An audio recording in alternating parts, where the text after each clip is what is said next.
Hey everybody, welcome to week 4. Hi. How's your life? How are things going? Sorry that this video is a little bit late. I did prep everything on Wednesday, but Wednesday was hectic, so this has been my first opportunity to do a video for you, and it's nighttime, and I'm using a lamp. It looks grainy on my screen, and it probably looks grainy for you too, but hey, we're working with it, right? Okay, so I just want to start off really quick with some reminders about what you have for this week. Okay, you have 2 assignments on MindTap, the Chapter 3 video case, and then the Chapter 3 Decide.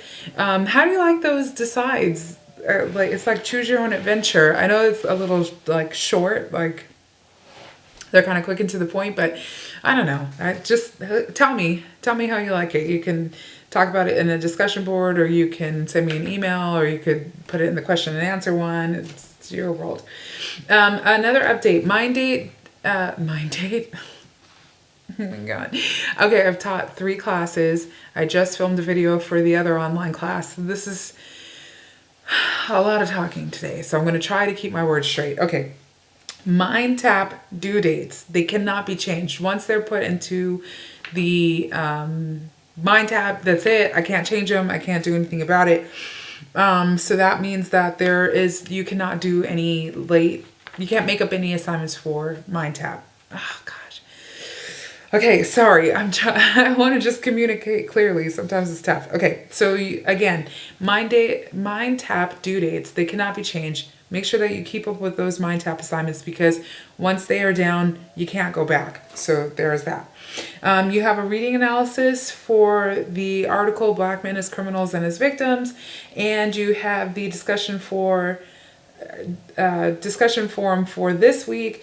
To reply simply, you know what, I don't even know if I have to explain this, because you guys are killing it in the discussion forum. I was so happy when I opened it up yesterday. It was Wednesday and I saw a ton of discussion, so I think everybody knows what to do. In case you don't, to reply to a question this week, you need to reply to 2 of them. Just simply where my name is at the top and it's got the question, just hit reply to that. To reply to a classmate, go to their post, click reply to them.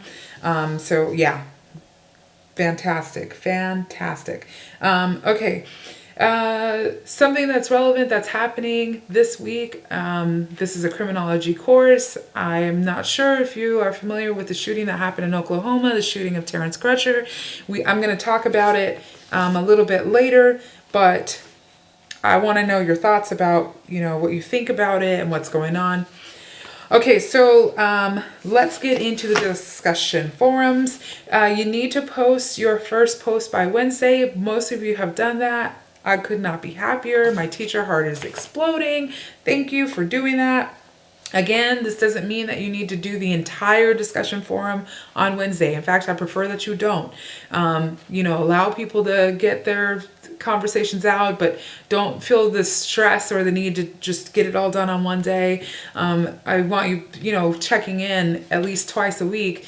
And the other thing is, I'm going to be asking questions during this discussion, during this video, and I've already put the questions in the discussion board, but you can also respond to me. In fact, I would love it if you respond to me, because I won't feel like I'm just talking to myself, but that I really do like a lot of in-class discussion, and we aren't in class, so the discussion forums are my way to replicate that. So I do like a lot of interaction, and I don't want us to just be talking into a vacuum or just talking at each other. I really want us to talk with each other, and I want you to talk to me too.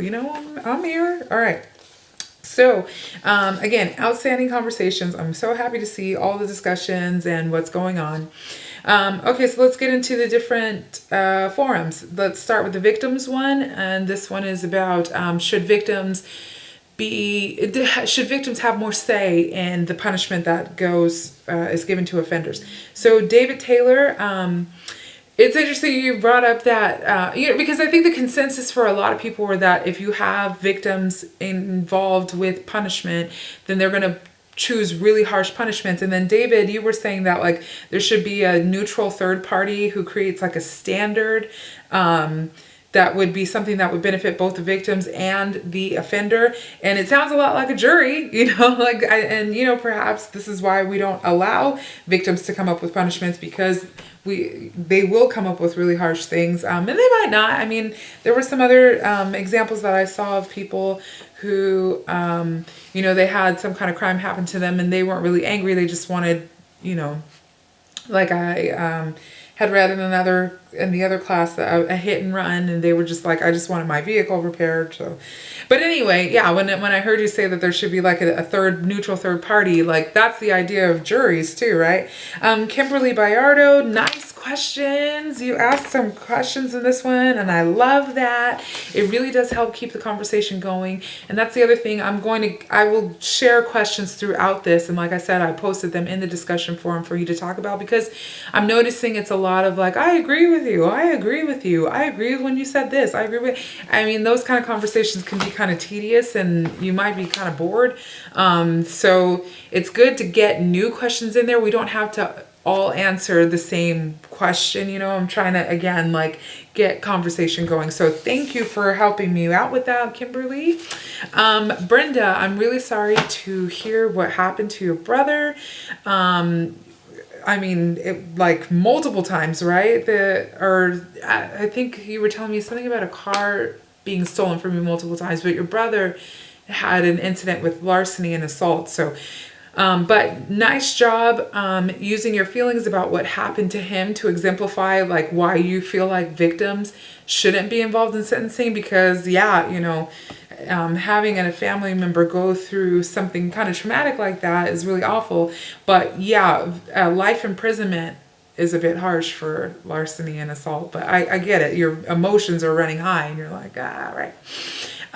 There was some mention that another con of of allowing victims to participate in punishment, or to allocate punishment, is that there could be punishment based on race, class, and gender. Cynthia Vargas, you brought up the example of Brock Turner, and I think other people also mentioned this as well, but Cynthia, you're the first one I saw.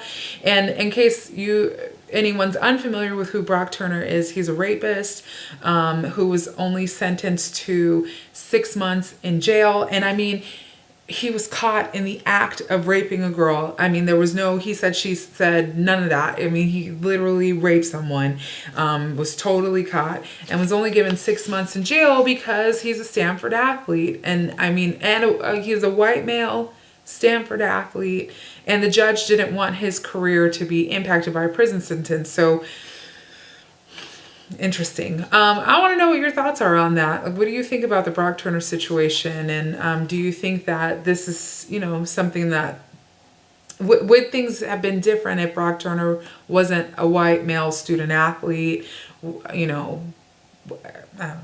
Tell me. Okay. Another question that you can respond to in the forum, and I've posted this one in the forum already. Some argue that there are victimless crimes. Do you agree with this? There are times that I hear, that there are certain crimes that are victimless crimes. I was going to give some examples, but I would like for you to give some examples if you agree with that. What would be an example of a victimless crime? And it was also really interesting to read everybody's experience on the victim side of the crime. But another one I wanted to ask is, have you ever committed a crime? And if so, were you punished? And do you think that your punishment was fair? I haven't written this one out. Hopefully I'll remember to do it after I finish filming this for you. But I would love to hear that. And all of us have broken the law.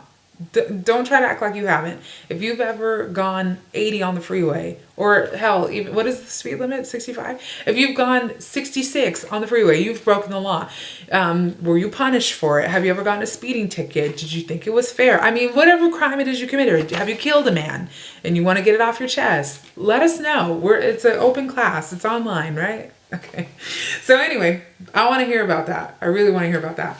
The theory discussion board. Let's move forward. Jasmine, you gave a nice retort to the deviance places theory. You said there's a lot that I have learned from how and why gangs are created based on my previous sociology courses.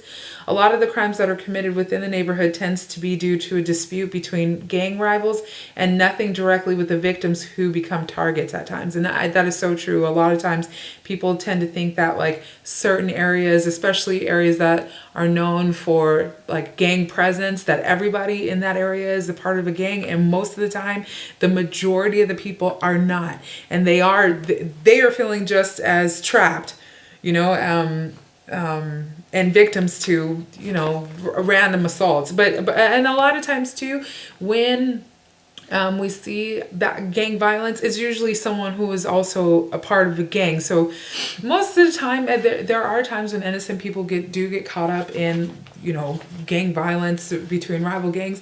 But a majority of the times, gang members know who other gang members are, and they target those people, you know, so. But great point, Jasmine. Some questions I had, and I've written this one in the discussion forum for you all to talk about and answer. With the victim precipitation, victim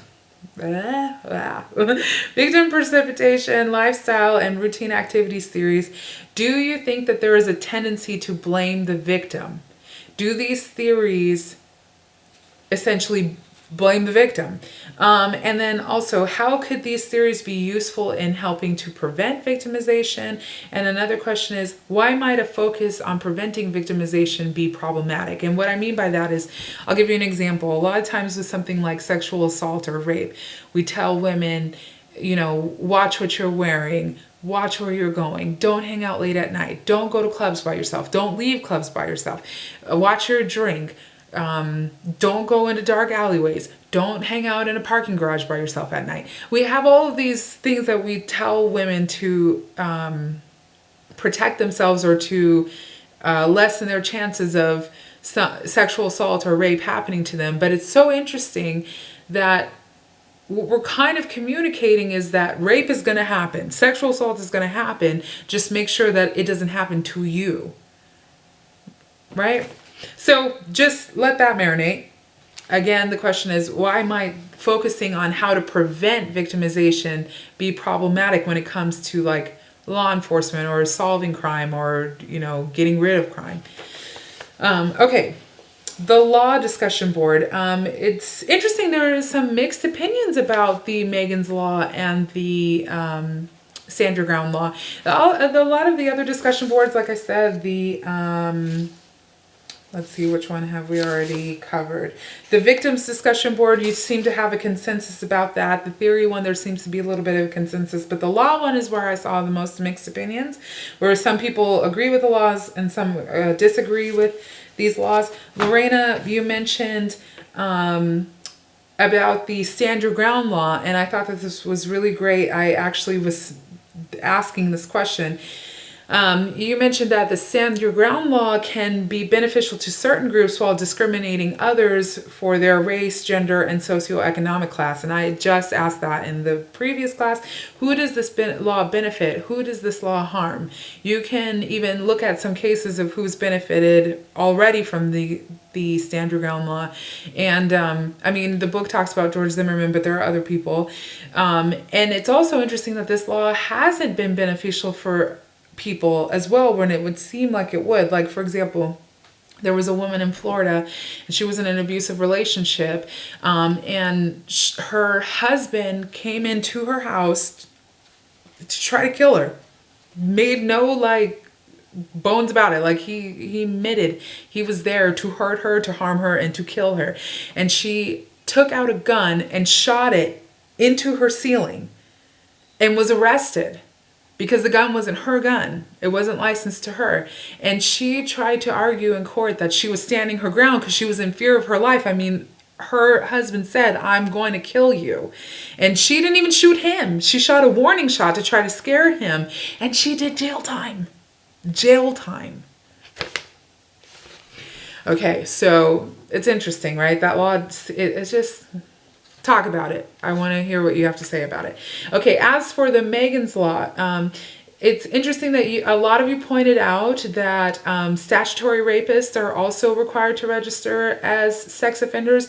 You know who else is also required to register as sex offenders? People who urinate in public. If you pee in public, so sometimes you're drinking at a bar and you're like, you know what, I don't feel like going back inside the club to pee. I'll just pee on the street. If a cop catches you, I don't know who's done that. I'm just giving an example. But if a cop catches you, you will have to register as a sex offender. The same thing with having sex in public. Like if you're in a car and having sex, right?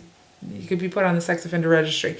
So I didn't see any examples of that, but I did see a lot about statutory rape, about, people who are in relationships where like one person is 18 and then, the girlfriend's like 15 or 16, and that would be like having a senior in high school dating like a freshman or a sophomore. And, and there was a lot of talk about how that, they should not be included in the sex offender registry.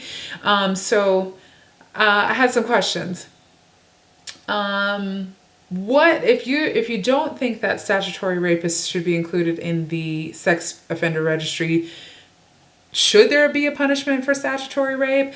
And yes, there are people who are 18 with 16-year-old girlfriends, and we tend to not see that as a problem. But how would you distinguish between 18 and 16 and then someone who's 24 with a 16-year-old girlfriend? Hi, Kylie. Hi, Tyga. So would you change age of consent laws? What age would you change it to? What effect might that have? Do you think that parents should be allowed to press charges for minors? Because a lot of times with these statutory rape cases, it's usually like a parent who has a problem with the relationship and they press charges on the adult. So I'm just curious what you think about that. 2020 has a special about the age of consent. You can Google it. And one of the cases in there, a girl, she was 16 and her boyfriend was 19, and the age of consent in her state was 17. And when her parents found out about when she was 16, they pressed charges on the boy. He has to register now as a sex offender. But when she turned 17, the age of consent, they got married. Tell me, how do you feel? What do you think? Okay, the Black Men as Criminals and as Victims discussion board. It's interesting that we have this irrational fear in our society of black men. I was going to try to lead us there, but I can't. That's just what it is, right? You can look at news, you can look at media, and a lot of it ties black men and criminality together. Catherine Russell Brown, she's known for her work in criminology, and she coined this term criminal black men, and I wish I could write it on the screen, but I don't know how to do that. But it's all one word, criminal black man. And basically, she's saying that there is this tie between black men and criminality. Even when black men are not criminals, it's assumed that they're criminals. Michelle Alexander talks about this in The New Jim Crow. That's a fantastic book. You should read it. Deva Pager is also she did a very famous study about the same topic, about how a criminal image affects black men. She did a study where she sent out 4 men to apply for jobs. One black man, they were all students, but she gave them like a resume and a background. So one white man without a criminal record on his resume or application, a white man with a criminal background on his application, a black man without a criminal record, and then a black man with a criminal record. And when it came to getting a callback for an interview, the white man without a criminal record got called back the most. A white man with a criminal record got called back the second most, and then a black man without a criminal record got called back the third most, and the black man with a criminal record he didn't get called back. I mean, maybe 1 or 2 times, but not enough to really make a difference. But it's interesting that a black man without a criminal record, he's still being stereotyped as a criminal, even though he's not a criminal. So I think that really ties in with what we're seeing, especially with the Terrence Crutcher shooting. And we could talk about Terrence Crutcher, Tamar Rice, Freddie Gray, Michael Brown, Trayvon Martin. I mean, the list can go on and on. Sandra Bland, on and Amadou Diallo, on and on and on and on and on. And it's just very interesting that even the descriptions that are being said about these men, like for example, Terrence Crutcher, you know, there are some, I believe they're police officers in a helicopter, and they're looking down and they're saying, he looks like a bad guy. I don't know how you could tell someone looks like a bad guy from the air. I don't know. It's just really interesting. And I've had these discussions in class that, you know, the officer who shot him, she was afraid. And it's interesting, you know, who are we afraid of? And how do we come up with this fear of black males? And I think a lot of you have gotten this point because I'm reading what you're saying and you're interpreting the article completely correctly. So I'm preaching to the choir. I think you get what I'm trying to say, but I just wanted to have a little bit of a discussion about that. I'm going to try to keep the video not too long. A question that I have for that discussion board: do you think that the Black Lives Matter movement is helping to bring light to black male victimization? Why or why not? I've heard people say that the Black Lives Matter movement is controversial, that it's unnecessary. Some people say it is necessary. I want to know your feelings about it. Do you think it's helping? Do you think it's hurting? Tell me. Is that all of the discussion forums? I think it is. Yeah. Yep. Okay, so that is what I have for you this week. If you need anything from me, let me know. Put questions in the question and answer discussion board. And I hope that you enjoy the rest of your week and your weekend. And I'm looking forward to reading your responses to those questions. Talk to you later.